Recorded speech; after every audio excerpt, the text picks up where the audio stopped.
Dear students of class 12 English grammar and the aspirants of competitive exams of English, we welcome you in our lecture 1 Hindi version lecture, and today we have a topic error rectification or spotting errors.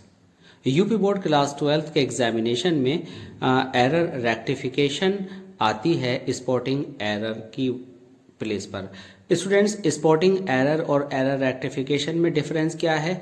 Spotting error में आपको एक long sentence दे दिया जाता है और उस sentence में आपको एक पार्ट चुनना होता है। वह सेंटेंस 4 पार्ट्स में बटा हुआ होता है और उसके किसी एक पार्ट में एरर होती है या 5वें पार्ट में लिखा होता है नो एरर। तो आपको कोई एक ऑप्शन चुनना होता है, नो एरर है या किसी एक पार्ट में, जो कि 4 पार्ट दिए गए हैं, में से किस में एरर है। लेकिन जब हम एकेडमिक्स एग्जामिनेशन में बैठते हैं तो हम देखते हैं कि हमें सेंटेंस सब्जेक्टिव फॉर्म में सही करके रीराइट करना होता है। तो हम यहाँ पर किसी भी सेंटेंस का रेक्टिफिकेशन करेंगे। डेफिनेटली ये स्पॉटिंग एरर में भी बहुत यूज़फुल साबित होगा, क्योंकि वहाँ पर जब हमें कोई रूल पता होता है तो हम इस पर्टिकुलर रूल को उन दिए गए 5 पॉइंट्स में से सेलेक्ट कर लेंगे कि कौन सा पार्ट जो रॉन्ग है, और उसको हम रीज़न के साथ बता पाएंगे कि यहाँ पर ये एरर है। तो एग्जामिनेशन, जितने भी कॉम्पिटिटिव एग्जामिनेशंस हैं उनके अंदर क्या होता है कि आपको केवल ऑप्शन चुनना होता है, रीजंस नहीं लिखने होते हैं। तो यहाँ पर आपकी दोनों ही जो नॉलेज है दोनों फील्ड में पूरी हो जाएगी। यहाँ पर आइए शुरू करते हैं हमारे सेंटेंस नंबर 1 से। इस नंबर 1 सेंटेंस में हम आपके सामने लाए हैं ये sentence, the dog rain very fastly. आप जानते हैं कि जो हमारी पार्ट्स ऑफ स्पीच है, पार्ट्स ऑफ स्पीच में कभी हम वर्ब पर अटेंशन देते हैं, कभी एडवर्ब पर अटेंशन देते हैं, कभी एडजेक्टिव पर, और इसी तरह से नाउन और प्रोनाउन पर, और इन पर ही आपको एरर्स आने वाली हैं। तो जो आपके सामने सेंटेंस है यह है the dog rain very fastly. तो आपको याद रखना है कि फास्ट में कभी ly नहीं लगाया जाता एडवर्ब बनाने में। ये जो फास्ट है ये फास्ट एडवर्ब भी होता है और ये फास्ट एडजेक्टिव भी होता है। ये एडजेक्टिव जब होता है जब ये नाउन से पहले यूज़ हो या किसी नाउन के लिए यूज़ हो। जैसे कि हम कहें फास्ट ट्रेन, फास्ट बाउलर, तो फास्ट बाउलर नाउन से पहले आया तो इसलिए ये होगा आपका एडजेक्टिव। जब ये आया रैन के लिए, किसी वर्ब के लिए, किसी एडजेक्टिव के लिए या किसी एडवर्ब के लिए, तो ये एडवर्ब होता है। तो जब भी एडवर्ब पर फास्टली लिखा जाए तो वो ly के साथ यूज़ ना आकर के बिना ly के यूज़ में आता है। तो एडवर्ब पर हम ly यूज़ ना करके केवल फास्ट लिखते हैं। हालांकि कई जगह पर जब हम एडवर्ब्स का यूज़ करते हैं तो हम ly के साथ करते हैं, लेकिन स्पेसिफिकली जब हम फास्टली का सेंस देना चाहते हैं तो हम ly नहीं लगाएंगे और हमें फास्ट लिखना होगा। तो ये जो रेड कलर से सब इक्वल के आगे पॉइंट आउट किए गए हैं ये सारे सॉल्यूशंस हैं। इसके आगे हम देखते हैं ही नॉक्ड ऑन द डोर। यहाँ पर देखा हमने कि नॉक्ड ऑन द डोर। अब यहाँ पर हमें एट लगाना है। अब एट क्यों लगाया उसके लिए हमने यहाँ पर आपको हिंट दिया है। हिंट में आप समझ लीजिए, अगर KNOC के नॉक एज ए वर्ब काम कर रहा है तो आपको एट लगाना होता है। Knock, knocked, knocking, Knox at the door और समवेयर। अगर नॉक आपका नाउन है तो आपको ऑन लगाना होता है। अब ये कैसे पता चले कि यह नाउन है? सपोज कीजिए आपने लिखा देयर इज अ नॉक। जब आपने नॉक से पहले या ए लगाया तो इसका मतलब है कि ए एंड द आप लगाते हैं नाउन से पहले। तो नॉक यहाँ पर नाउन हो गया और नाउन होने की वजह से आपका ऑन लगेगा। There is a knock on the door. अगर आपका नॉक वर्ब है तो एट लगाएंगे। तो ये आपको समझ लेना है। आंख बंद करके ये मान लेना कि नॉक के बाद एट आता है, ये रॉन्ग है। कंडीशंस आपको यहाँ समझा दी गई हैं। It is me who did it बिल्कुल सही लगता है, लेकिन एक्चुअली जब भी आपकी कोई इट की एक्सप्रेशन आए किसी भी लिंकिंग वर्ब के साथ, किसी भी लिंकिंग वर्ब के साथ, तो अब ये लिंकिंग वर्ब क्या होती है? लिंकिंग वर्ब होती है इज, आर, एम, वॉज, वर, जिसे टू बी की फॉर्म भी हम कहते हैं। तो इसमें इज, आर, एम, वॉज, वर आपके सामने आया और इसको हमने यहाँ पर बोला टू बी। तो इस इट प्लस लिंकिंग वर्ब के बाद आप जो नॉमिनेटिव केस लिखते हैं, स्पेशली जब आपके पास आगे कोई रिलेटिव प्रोनाउन आया हुआ हो। आपने एडजेक्टिव क्लोज को समझा हुआ होगा। एडजेक्टिव क्लोज से रिलेटेड लेक्चर्स आप हमारे चैनल और ऐसी क्लासेस ऑफ इंग्लिश लैंग्वेज के प्लेलिस्ट में जाकर सर्च कर सकते हैं। वहाँ पर ये सारे रूल्स पर्टिकुलर एडजेक्टिव क्लोज को लेकर के आपको मिल जाएंगे। तो जब भी रिलेटिव प्रोनाउन यहाँ पर लगा हो, जैसे हु, हुज, हुम, तो इनको हम रिलेटिव प्रोनाउन कहते हैं। रिलेटिव प्रोनाउन ये जब कहलाते हैं जब इनसे पहले कोई एंटीसीडेंट लगा हो। देसी शब्दों में अगर बोलें, साधारण शब्दों में या सिंपल वर्ड्स में, तो हु से पहले कोई ना कोई ऐसा प्रोनाउन या नाउन लिखा होता है जो सब्जेक्ट को डिनोट करता है। तो हु सब्जेक्ट है, तो सब्जेक्ट से हु सब्जेक्ट के लिए आता है, तो इससे पहले आप नॉमिनेटिव केस मतलब सब्जेक्ट पर आने वाले वर्ड्स ही यूज़ करते हैं, प्रोनाउन यूज़ करते हैं या नाउन जो भी आपके सामने आए। तो यहाँ है इट इज़ मी। अब डिड से पहले तो सब्जेक्ट आना है, इसलिए इट इज़ के बाद आई आएगा। It is I who did it. तो यहाँ पर मी रॉन्ग है, आई आपको करना है। इसी तरह से यहाँ पर अगर हिम आता है, यहाँ पर देम आता है, यहाँ पर अस आता है, तो आप ही, दे और वी करेंगे। अब इसको और हिंट में समझ लेते हैं कि it is they who are happy. तो हमने यहाँ पर दे के साथ आर लिखा, ये सही सेंटेंस है। It is they who are happy. तो इट इज़ के बाद दे आया, दे के लिए आर आया, जबकि यहाँ पर हमें आई देखकर नहीं पता लग रहा था कि क्या करना है। तो हमने एक एरर और यहाँ पर आपकी सॉल्व कर दी है कि हु से पहले जो वर्ड आता है, जो नाउन या प्रोनाउन आता है, के अकॉर्डिंग ही ये वाली हेल्पिंग वर्ब या लिंकिंग वर्ब जो भी है वह यहाँ पर आती है। इसलिए हमने दोनों को रेड कलर से लिखा है। तो यहाँ पर आपने दो बातें सीखी हैं कि इट इज़ के बाद नॉमिनेटिव केस आएगा और इसके वचन और नंबर के अकॉर्डिंग बाद में आपकी लिंकिंग वर्ब या helping verb according to the requirement of sentence आनी है, उसको आप लगाएंगे। इसके बाद हम आते हैं सेंटेंस नंबर 4 पर। इस सेंटेंस नंबर 4 पर आप देखते हैं कि sweet is the uses of adversity. अब ये एडवर्सिटी में पहले तो जल्दी से इसका सेंस समझ में नहीं आता सेंटेंस का। हम आपको समझाएं, कुछ सेंटेंसेस के स्ट्रक्चर अनयूजुअल होते हैं। जैसे मान लीजिए कि एक सेंटेंस है हमारा, he never came to me. अब अगर हम नेवर एडवर्ब को बिगिनिंग में लिखें तो हेल्पिंग वर्ब अपने आप से सब्जेक्ट से पहले लगता है। तो हम इसको लिख सकते हैं never did he come to me. अब जब हमने डिड लगा दिया तो केम का कम करना पड़ेगा। नेवर पहले आया है इसलिए ये इंटेरोगेटिव नहीं है। अगर आप लिखते डिड ही नेवर तो ये इंटेरोगेटिव होता। तो अब क्या करते हैं, इसमें आप देखेंगे कि इसका सिंप्लीफिकेशन कुछ इस तरह से है। स्वीट मीन्स अच्छी हैं, मीठी हैं, सुखद हैं। यूजेस जो भी हमने झेला है। एडवर्सिटी परेशानी के समय में, यानी परेशानी के समय में जो भी हमने एक्सपीरियंस लिया है या लिए हैं, यूजेस लिए हैं, वे अच्छे हैं। अब इसमें आर क्यों आया वो हम आपको यहाँ साबित करने जा रहे हैं। तो हम इसका जो रियल और यूजुअल स्ट्रक्चर है इस तरह से बनाएंगे ताकि आप अच्छे से समझ सकें कि आर क्यों आया है।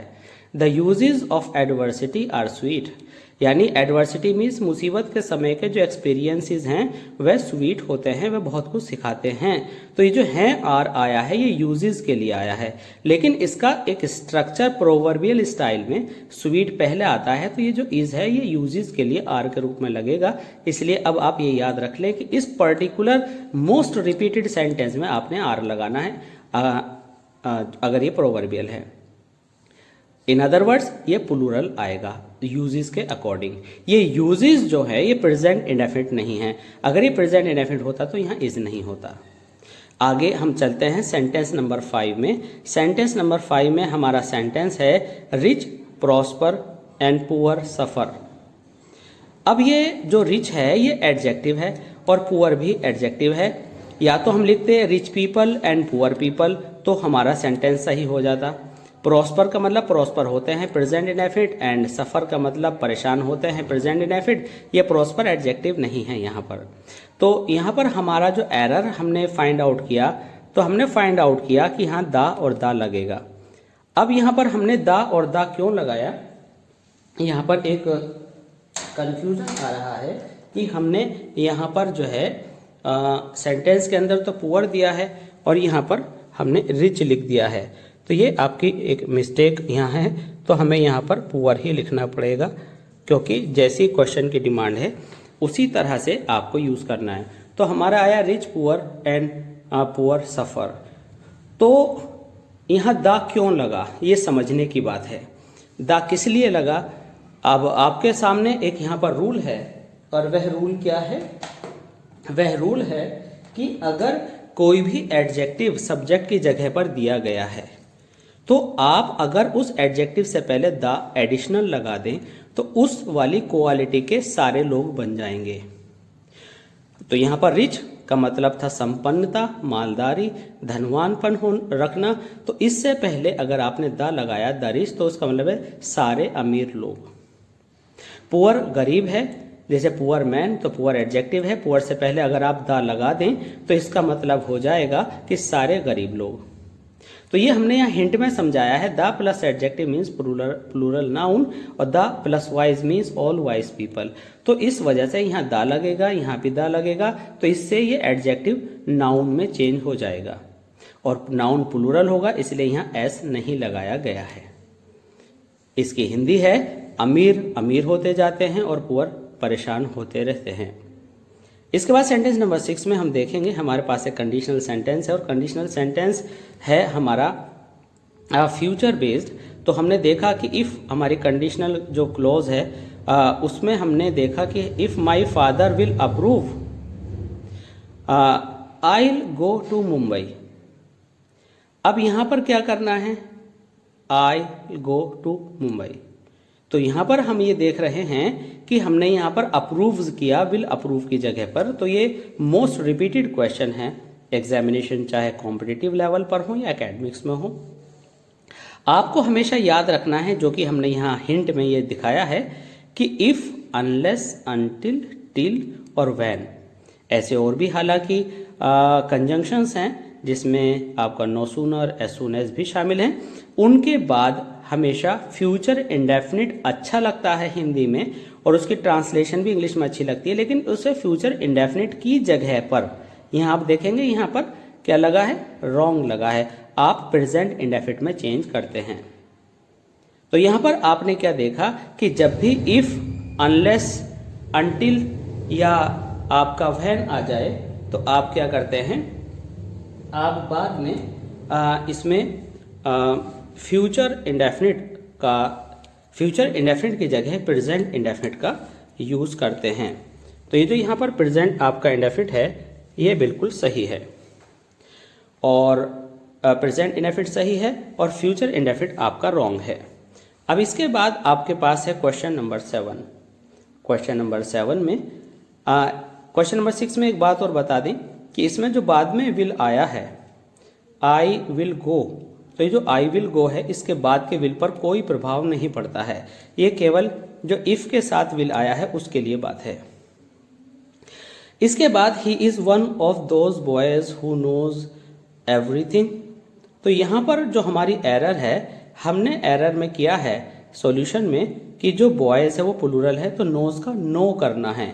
इट मीन्स ये जो है हमारा ये राइट है और ये जो नोज है ये रॉन्ग है। ये रॉन्ग क्यों है, हमें इसे समझना है। तो हमेशा याद रखिए कि जब भी आपकी एडजेक्टिव क्लोज हो या हु जो के सेंस में आ रहा हो, हु जो के सेंस में आ रहा हो और उससे पहले जो एंटीसीडेंट लगा है, या दूसरे शब्दों में, साधारण शब्दों में हम कहें कि हु से पहले, विच से पहले, दैट से पहले जो एंटीसीडेंट या नाउन लगा हुआ है के अकॉर्डिंग वर्ब आती है। तो हु से पहले प्लूरल है तो प्लूरल में एस नहीं लगेगा, यहाँ नो आएगा। इसी तरह से एक दूसरा एग्जाम्पल और देख लेते हैं। अगर वन ऑफ द बॉयज है और बॉयज हैप्पी हैं, तो यहाँ पर जो आर है, अब ये गलत है। अब आप ये सोचेंगे कि वन ऑफ द वाले सेंटेंस में बाद वाले के अकॉर्डिंग हमने यहाँ पर वर्ब को देखा था, लेकिन इसमें अब इज क्यों किया? इसमें इज इसलिए किया क्योंकि इसमें हु और उसके आगे की क्लोज नहीं दे रखी है। तो जिसमें हु और आगे की क्लोज नहीं दी जाती उसमें आपको ऑफ से पहले वाले के अकॉर्डिंग वर्ब चुननी होती है। तो बिना एंटीसीडेंट और बिना रिलेटिव प्रोनाउन वाले में ऑफ से पहले वाले के अकॉर्डिंग और हु वाले में ऑफ के बाद वाले के अकॉर्डिंग आप वर्ब लगाते हैं। तो इस तरह से आपने यहाँ पर वर्ब का यूज सीखा। अब हम आते हैं सेंटेंस नंबर 9 पर। सेंटेंस नंबर 9 में हम देखेंगे कि कहाँ एरर है। हमने पढ़ा he hanged the map on the wall. He hang the map on the wall में हमने जो सोल्यूशन दिया है वो हैंग की जगह हंग किया है। अब ये हंग क्यों हुआ इसे हमें समझना पड़ेगा। तो हम जानते हैं कि हैंग हमारा एक वर्ड है, लेकिन इसके 2 डिफरेंट मीनिंग्स हैं। हैंग मीन्स लटकाना और हैंग मीन्स फांसी देना। अगर हमारा फांसी देने का सेंस है तो फिर हम हैंग्ड और हैंग्ड करते हैं, और अगर हमें इसे लटकाने का सेंस देना है तो हम हंग और हंग करते हैं। तो अब हमने यहाँ पर देखा कि जो सेंटेंस है वो लटकाने का सेंस दे रहा है, इसलिए हैंड की जगह हमें हंग करना है। हमने यहाँ पर ये सारे मीनिंग्स क्लियर इसलिए कर दिए हैं जिससे कि आप ये समझ जाएं कि हैंग्ड कहाँ करना है और हंग कहाँ करना है। तो यहाँ पर फांसी देने का सेंस नहीं, लटकाने का है, इसलिए हमने हैंग्ड की जगह पर हंग किया। इसके बाद हम सेंटेंस नंबर 10 पर पहुँचे और हम देखते हैं कि I am confident to win. एकदम अगर आप निगाह डालें तो आपकी समझ ये कहती है कि सेंटेंस तो बिल्कुल ठीक है, टू के बाद फर्स्ट फॉर्म है और मैं कॉन्फिडेंट हूँ करने के लिए, पर्पस भी है, एवरीथिंग इज ओके। लेकिन ग्रामेटिकली यहाँ पर एक फॉल्ट है और वह यह है कि कॉन्फिडेंट के बाद हमेशा ऑफ आता है। तो जब आप कॉन्फिडेंट के बाद ऑफ लगाते हैं तो फिर क्या करना पड़ेगा आपको? कॉन्फिडेंट टू विन का तो आपको यहाँ पर जो ऑफ है यहाँ पर आपको करना पड़ेगा कॉन्फिडेंट ऑफ विनिंग, क्योंकि टू से अलग जो भी प्रीपोजिशंस हैं आप वहाँ पर क्या करते हैं? ING का यूज़ करते हैं। तो यहाँ पर हमने देखा कि जो हमारा वर्ड है कॉन्फिडेंट, तो कॉन्फिडेंट के बाद हम हमेशा ऑफ लगाते हैं और ऑफ के बाद फर्स्ट फॉर्म नहीं बल्कि ING आता है। तो इसी तरह से कुछ दूसरे वर्ड्स भी हैं जैसे कि कैपेबल के बाद ऑफ आएगा और ऑफ के बाद doing something, desirous of winning something, ambitious of achieving something, तो सबके बाद ऑफ आएगा और ऑफ के बाद ING आएगा। यहाँ पर सेंटेंस नंबर 11 में हम देख रहे हैं USA is the richest country of the world. तो यहाँ USA है, USA से पहले हमने यहाँ द लगाया है। तो ऐसे बहुत सारे कंट्रीज जो कई सारे पार्ट्स में बटे हुए होते हैं और उनका लैंड पार्ट अलग अलग होता है, तो वहाँ पर हमें दा लगाना होता है। कई बार हम इस लैंड पार्ट वाली बात को सीधे सीधे से नहीं समझ पाते, तो वहाँ पर हमें क्या करना है कि ये आपको कुछ कंट्रीज दे रखे हैं जो आपको याद करने हैं। UK से पहले दा लगाएंगे, नीदरलैंड से पहले दा लगाएंगे, सूडान से पहले दा लगाएंगे, और कंट्रीज से अलग अगर न्यूज़पेपर आ जाए, the Indian express, the times of India, तो न्यूज़पेपर से पहले दा लगाते हैं। रिवर्स, थार, मरुस्थल, ऐसी जगह आ जाएं, डेजर्ट, रेगिस्तान, तो आप दा लगाते हैं। और हिमालय से पहले दा लगाते हैं, रिलीजियस बुक से पहले दा लगाते हैं। और जो आपकी यूनिक थिंग्स हैं, the earth, the sun, the moon, तो वहाँ पर आप दा लगाते हैं।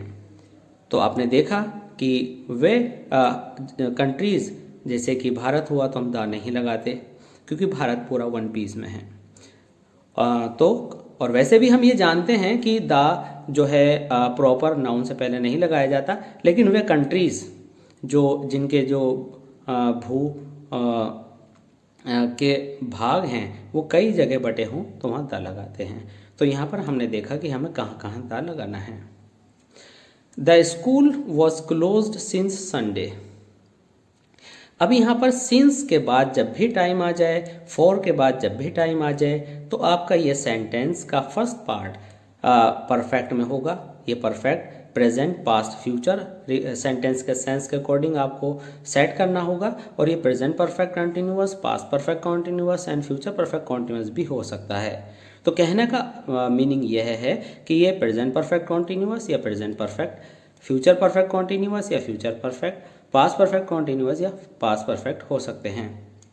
तो हमने यहाँ पर हैड बीन लगाया।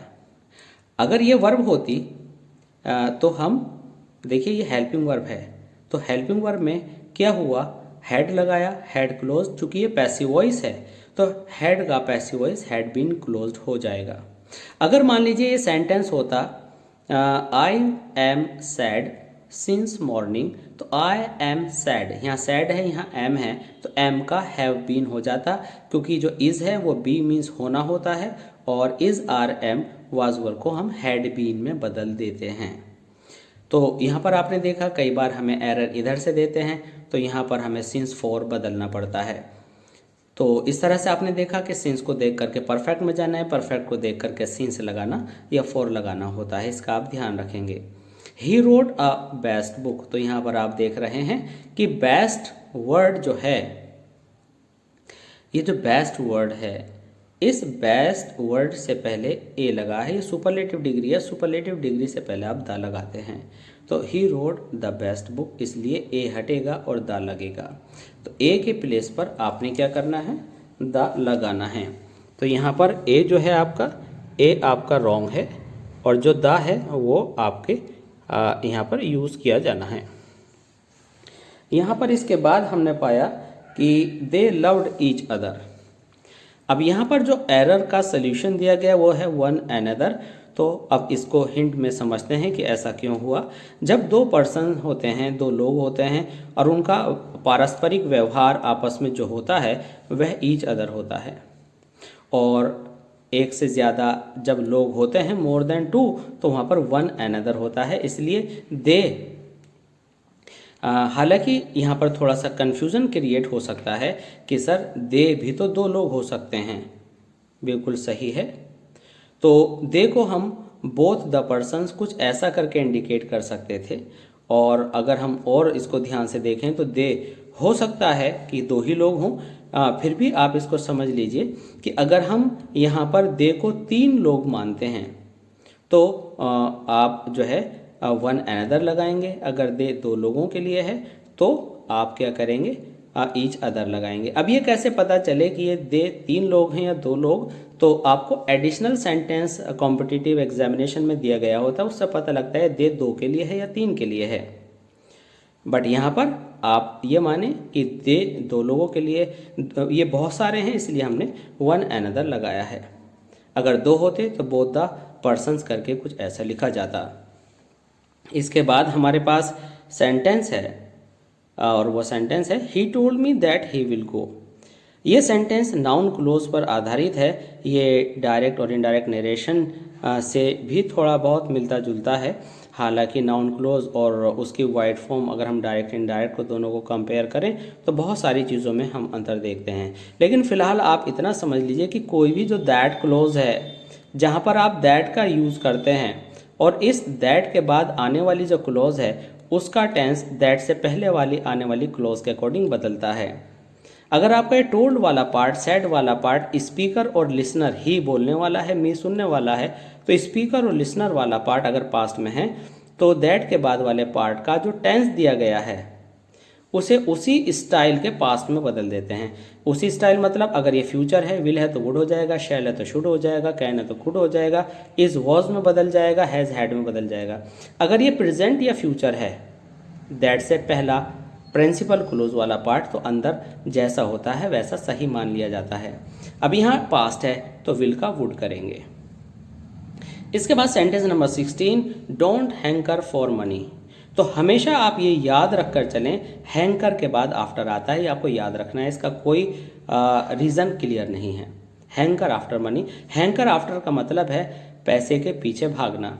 अगर हम रन आफ्टर मनी कहें तो इसका लिटरल मीनिंग ये निकल करके आएगा, शाब्दिक अर्थ, कि पैसा आगे आगे भाग रहा है और मैं जूते पहनकर उसके पीछे पीछे भाग रहा हूँ। इसका मतलब ये नहीं है। इसका मतलब है कि आप दौलत के पीछे इतने लालची हो गए हैं कि दौलत कमाने की जुस्तजू में लगे हुए हैं। तो हैंकर आफ्टर, तो उस तरह का जो एक इंटेंशन है, एक सोच है कि मेरे पास रुपया बहुत हो, तो उस तरह के सेंस में भागने के लिए हैंकर आफ्टर लगता है, ना कि पैरों से भागने में। इसके बाद हमारा सेंटेंस है ही ऑर्डर्ड हिज डिसमिसल। अब हमने यहाँ she ordered for his dismissal, अब उसने उसको डिसमिस करने का ऑर्डर दिया। तो यहाँ पर हमने फॉर के नीचे क्रॉस लगाया है, कोई आगे सॉल्यूशन नहीं दिया। तो यहाँ पर हम ये जानेंगे कि ये जो फॉर है ये यहाँ से रिमूव होना है और सेंटेंस सही हो जाएगा, कोई न्यू वर्ड की यहाँ ज़रूरत नहीं है।